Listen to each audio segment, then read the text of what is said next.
Kote-gaeshi. Okay, so we have this technique of Kote-gaeshi, and it's ostensibly a wrist throwing technique, but nothing in Aikido is a wrist or hand or arm or leg technique. It's all about the body. So one of the things that you will see people do, can you do the big fall? Is they come through here and they do this and they come back and he does a big fall, and he's not very good at it because we don't do this. Because this is somewhat artificial. But it's beautiful when you see the guy do the big thing and, no, it's okay. I showed him up last time. Come on, it's more impressive when you do it. So here, we go around and then he takes the big fall. Oh, wow. Right? It's very dramatic. Okay, you good? Okay. By the way, there's no blooper reel. Okay. So when we do Kote-gaeshi, we want to think about it as not controlling the wrist, but using the arm to control the body. In that case, he goes straight down to the ground. I don't want to give him the opportunity to fly over me. I want to take him to the ground. He said, and do something like this. Or I stomp his head, or whatever. So, when we think about the Kote-gaeshi, this is the basic position. You're going to somehow, whenever you come in to catch, if it's a punch, I might come in like this and trap this way and bring it around. Now I have control of the wrist. Now I'm going to rotate it back through and get the position here. So the basic position, my thumb goes around his pinky finger, between his ring finger and his pinky finger. I have the rest of my fingers around his wrist here. Okay, but look at my position with my own hand. It's like a punch. Okay, and I'm in front of him. Same thing with this hand. This hand comes out straight. It's not offline, off center. Everything is center from here, and I'm going to cut. His fingers go like this, not lined up with the fingers, but so that the tips of my fingers are on the proximal joints of his fingers so that I bend those tendons as I come down, if I'm using this hand. You may see some old style jiu-jitsu and other styles, not necessarily old style, but just some other styles of jiu-jitsu. I've seen this in Ryuku Kempo, where they take two thumbs and press them down like this. However, I think that is inferior to this position, because what do? If I have both hands on his hand, I have nothing to defend against that punch. But if I can come down like this, and that hand might be swinging around, I have this defense here, and I can make the technique work. So that is the advantage of the one hand over the two, plus you have the finger control here. So I can either come down like this with the finger control, or I also have this hand to deflect or to strike. So that's the basic position. Now, where am I going with this? Again, I'm not cutting the wrist. I'm not trying to tear the wrist up. What I'm trying to do is take the shoulder down. Okay? That's one way you can test yourself. So let me just, for example, Sankyo. We just did Sankyo, right? How do you know if your Sankyo is bad? Well, look at your shoulders. If your shoulders are like this, you're not doing it right. Right? So get your shoulders straight. Same thing with Nikyu. If your shoulders are like this, anything, if your shoulders are like this, something's wrong. So that informs us that if I can take his shoulder now, something's wrong with him, because his shoulder is down. Okay? So imagine, I don't know what's being said back there, but I'm just going to ignore it. Imagine that when I'm coming through here, I'm driving my energy through his shoulder in a circle to the ground.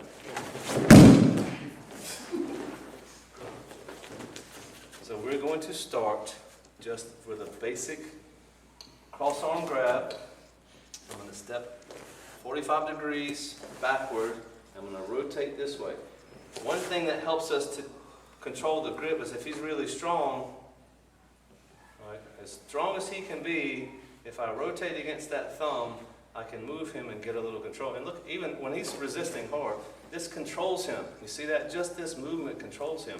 But I'm actually going to do it with both hands. So here, moving this way, catching the Kote-gaeshi, coming right to here, and then cutting it. Go from the other side. Over here.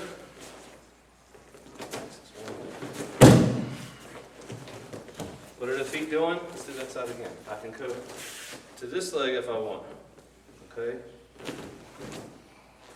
either of those position works. So again, now I'm on this side. What's the difference? Depends on the ma'ai. So now we have a way to adjust our ma'ai simply by shifting our weight. So if I'm using this axis, because I want to be closer to him, if I want to draw him back, use that one. See that? Starting to understand the difference. Oh, you got a medical alert? Okay, so try just the basic one. 1, 2. Okay. 1, 2. Okay. So we were talking about Sensei Sonaka and when he would teach, the way that he would teach. If he did a technique 10 times, and then he would say, how many different ways did I do that technique? The answer was 10. If he did a technique 8 times, how many different techniques did he do? 8. He always did this to us. It was our job to notice the differences, but it was also our job to notice what was the same. And so we kind of do that here. We're trying to understand the most important principles so that the exterior stuff we can change. We can do all kind of different things to develop the core principles. So that's what we're doing. So when we come in, we might do a whole bunch of different variations of stuff. We have so many nikkyos that we've done and different ways to do sankyo.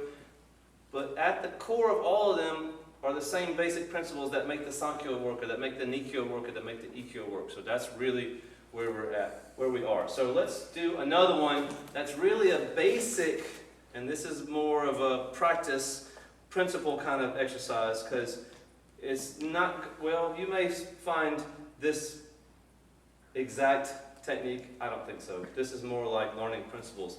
Blending and moving with the person and getting them off balance and offline, those kind of things. So we're just going to step around and lead him off balance and cut him back like this.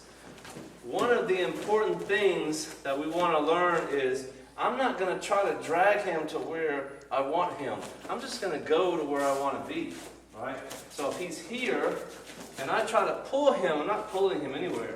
I can't move his hand if he's too strong, but I can move my body if all he's holding is my hand.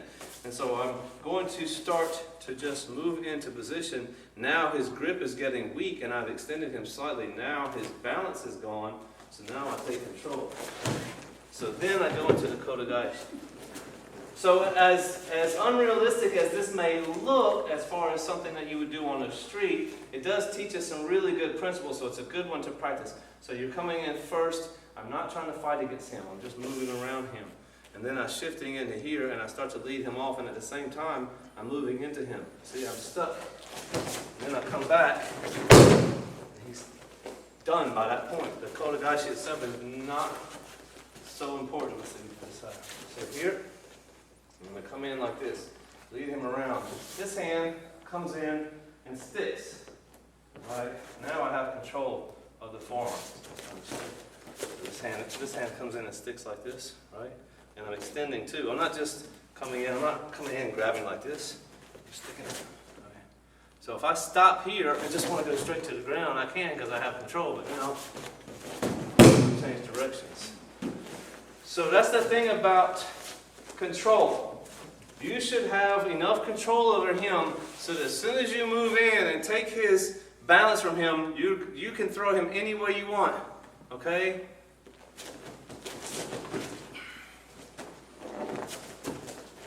So here.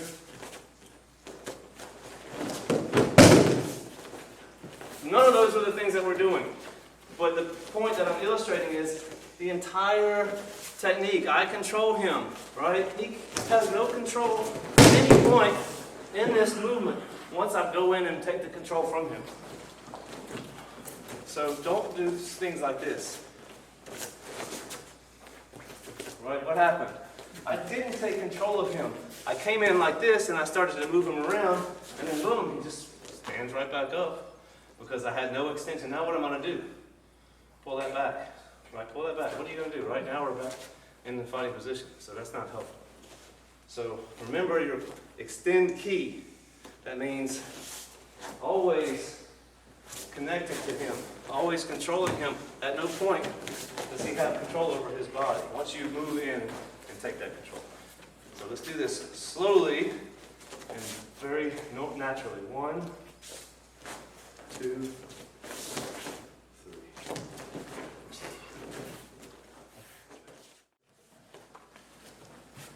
Same side grab. This one might be a little easier for you guys. This will actually be, we're not going to do this clunky Kote-gaeshi that I never ever liked anyway. We're going to do a reverse Kote-gaeshi and come up like this. Okay. The principle is the same. Going in like this. All right, and again, I'm cutting through his shoulder. I'm not cutting his wrist, so it's not here and then like that. Even if I take the angle here, still, I mean, if he's a little bit more flexible, I might have a problem with that. Also, people with very, very strong wrists can just stop you sometimes, but they can't stop you from controlling your body this way. So, same side grab, I'm just going to reach in like this, catch the hand, okay? And then I'm going to start to cut towards his shoulder, and then I can use my hands to roll his fingers down. Okay, so what do I do before this? Well, if he's grabbing, he might have this hand coming up, so I might have to come up and strike a little bit first. Okay. Also, could step this way or this way. So if he's coming in with that punch and I step this way, I can take his balance, but then I walk on my eye a little bit. So here, that's why we're stepping back, not here. Here. Okay. Let me show you the grip from the side. So here's the grip, catching here, see that? And then changing to here. Okay. Do you need to do the fingers? No. Okay. What else? Do you need both hands? No. See that? So if I need one hand to give him the business, right? What else can I do from here? Other things, moving in, whatever, but I'm really focused on taking it down.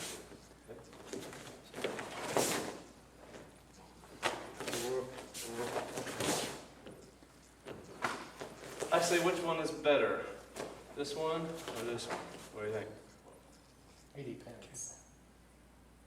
Yes, which one for this technique? Okay. I think this one, because think about where you want his head to be. If I pop him, what's his head going to do? Back up. I got to come back here. But if I kick him here, he's going to bend over. That kind of. So think about your atemi. Kicking him in the groin is not always the best idea. If I want him going that way, I might atemi to the face so that his head starts to go back, and then I come in like getting me. But if I want him to bend over, I definitely don't want to hit him in the face or throw my hand towards his face for him to back up, because now I'm like, okay, I'm going to have to do something different, right? So for this one, I think the best one would be groin, strike, because you can hit the boom, step back. You can also hit, you see that? So I'm in a natural position. If I want to step back left, kick, step back. If I want to step back right, kick, step back. If you can't do that, just boom. That's it. Just do the basic technique. If you feel good with the technique, add the attempt. Okay? So we found Kote-gaeshi can work really well against even punches that are in tight. Here, go back like that. Even like a jab, a close-in strike, an uppercut. You just have to be able to bring the hand across and softly. So the whole idea when he's throwing a hard punch is that he's going to throw a punch and pull it back. He's not going to do that thing that they do in karate where they go, yeah, exactly. So this is the karate thing, right? He comes in like that. Nobody does that. In a real fight, they're punching and they're drawing back and punching again, so his punch is going to come in and it's going to come back.